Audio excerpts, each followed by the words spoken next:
Hello everyone on my YouTube channel where you will master cloud and FinOps. Please hit the bell icon and subscribe to the channel for useful content and updates. So today we are going to discuss about the strategies or the approaches for successful FinOps adoption.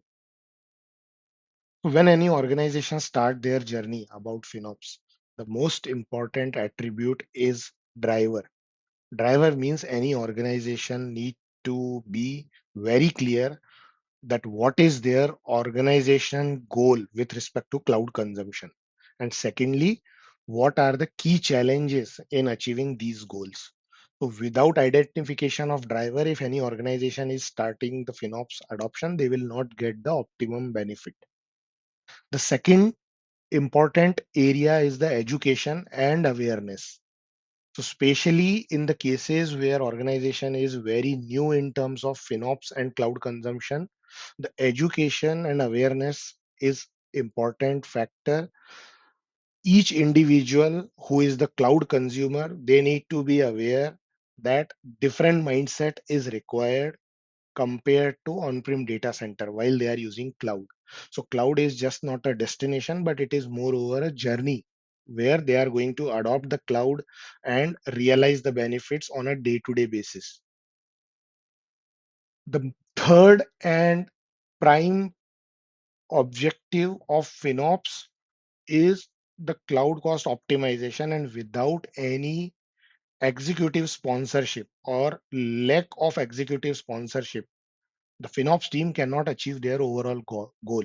So the FinOps team should have an executive sponsorship where executives are giving the sign off to allocate the necessary time and resources for this overall cultural change. So any organization can adopt the FinOps in a different approaches.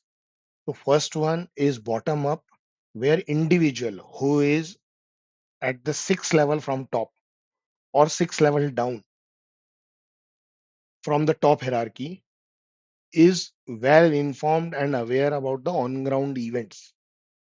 So they are in a better position to tell to the leadership that what exactly is going on and where we can optimize the overall ecosystem. So this we usually refer it as a bottom up approach, where bottom layer is working on the ground, will pass the necessary insight and intel to the leadership. The second approach is top-down approach, where CIO or CFO or executive will enforce the FinOps cultural change to the lower level. They will form the committee who will be responsible and accountable to ensure the cloud cost optimization. The third approach is the specific mandate, where there will be a leadership directive to ensure that FinOps will be adopted at a different layer and different level. The fourth approach is cloud native. It is specifically for those organizations who are cloud first organization and they started adopting the technology, but nobody cared about cost. So in this case, it is a moreover a retrospective approach where organization want to explore or adopt the FinOps to achieve the cloud cost optimization after successful cloud adoption. The fifth approach is specifically for the organization who is predominantly rich in the SaaS adoption. So we need to be very careful that SaaS cost optimization is completely different than the IaaS and PaaS ecosystems. So it is not that straightforward because multiple SaaS vendors or SaaS applications having their different costing mechanism, their different licensing mechanism. So when organization is rich in SaaS adoption, the specific strategy needs to be adopted for optimizing the SaaS footprint. Now coming to the key approaches which is required or which is must for successful FinOps adoption. As I said, the leadership support is crucial and critical, which we already discussed in the previous slide. The second point is that nobody is perfect. Nobody knows in and out of FinOps. What is important here is we should take the first step towards the FinOps and then improve the maturity with time. Once we took the step, we should regularly go back and assess our processes assess our principles, and make the necessary adjustment to improve the maturity. As soon as we are doing these things, we are good in terms of FinOps adoption. The fourth important area is identifying the accountable roles and responsibilities associated with those roles.